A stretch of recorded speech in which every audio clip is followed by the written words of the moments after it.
دوستانو نن به ان شاء الله د نبی علیه الصلاة والسلام د بیبیانو په اړه مختصر معلومات او د بعضی پوښتنو جوابونه. دوستانو کله چې د نبی علیه السلام عمر 25 کاله سو اوله نکاح له خدیجه یا خدیجه رضی الله عنها سره وسوله. خدیجه رضی الله عنها کونډه او عمر 40 کاله و. نبی علیه الصلاة والسلام نکاح ورسره وکړه او د نبی علیه الصلاة والسلام له خدیجه رضی الله عنها نشپاږ اولادونه و، 2 زامن 4 لورانی چې په مخکې ویډیو کې معلومات درکړل سوی ده.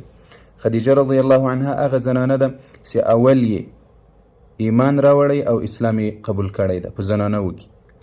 خدیجه رضی الله عنها هغه زنانه ده چې نبی علیه الصلاة والسلام د دې په ژوند کې بله نکاح نه ده کړې. د دې عمر چې کله 65 کاله سو په مکة المکرمه کې وفات سوله.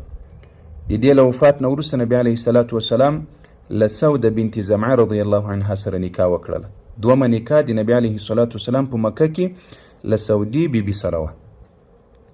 دریمه نکاح د نبی علیه الصلاة والسلام په مکه مکرمه کې له عایشه رضی الله عنها سره وه او له هجرت نه وروسته بیا د دوی واده وسول. د نبی علیه الصلاة والسلام یوازینۍ بیبي چې عایشه رضی الله عنها ده دا پیغله وه، دا نورې ټولې کوینډې ولې. دریمه نکاح د عایشې رضی الله عنها ده. څلرمه نکاح د حفصه رضی الله عنها ده. حفصه بنت عمر ابن الخطاب رضی الله عنه لور ده. له دې نه وروسته د رسول الله صلی الله علیه وسلم د زینب بنت خزیمه رضی الله عنها ده چې په المساکین باندې مشهوره وه. د نبی علیه الصلاة والسلام په ژوند کې 2 بیبیانې وفات سوي دي. یو دا زینب بنت خزیمه چې په المساکین مشهوره وه او دومه خدیجه رضی الله عنها. دا دواړه بیبیان د نبی علیه الصلاة والسلام په ژوند وفات سوي دي. شپږمه هند د ابو امیه لور چې په ام سلمه باندې مشهوره و رضی الله عنها.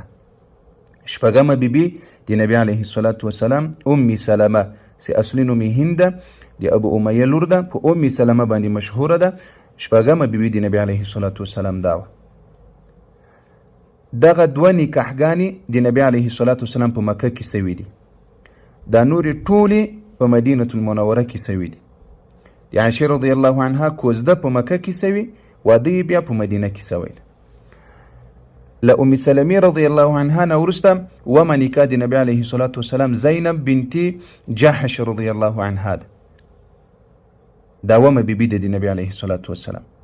اتمه بیبي د نبی علیه الصلاة والسلام جویریه رضی الله عنها ده، د حارث لور. نهمه نکاح د نبی علیه الصلاة والسلام د رمله ده چې په ام حبیبه رضی الله عنها باندې مشهوره ده. رمله ام حبیبه چې د ابو سفیان رضی الله عنه لور ده. لسمه نکاح د نبی علیه الصلاة والسلام له صفیه رضی الله عنها سره وه. صفیه بنت حیی رضی الله عنها. او 11مه نکاح د نبی علیه الصلاة والسلام لمیمونی رضی الله عنها سره وه. میمونه رضی الله عنها. و دغه 11 بیبیانو د ټول امت د علماو اتفاق ده. دا ټولې بیبیانې رسول الله صلی الله علیه وسلم کونډې کړي دي، یوازې عایشه رضی الله عنها کونډه نه وه. له دونه زنانو سره د نبی علیه الصلاة والسلام نکاح کول دا اول خصوصیت د رسول الله صلی الله علیه وسلم ده. بیا مصلحت د شریعت ده. بعضې نکاحګانې د الله جل وعلا په خوښه رسول الله صلی الله علیه وسلم کړي دي. د نبی علیه الصلاة والسلام له دې ټولو کونډو سره اول مصلحت د دین دپاره دا و چې د دې قبایلو د عربو زړونه اسلام ته راسي او د نبی علیه السلام او د مسلمانانو له دښمني نه لاس واخلي. او همداسې وم سول. او د رسول الله صلی الله علیه وسلم د دونه بیبیانو چې د الله جل وعلا دین د رسول الله صلی الله علیه وسلم له کوره کوم ژوند چې د نبی علیه الصلاة والسلام په کور کې د هغه امت ته ښه په اسانتیا سره رانقل کړي. همداسې ډېر حکمتونه علما و نورم ښودلي دي.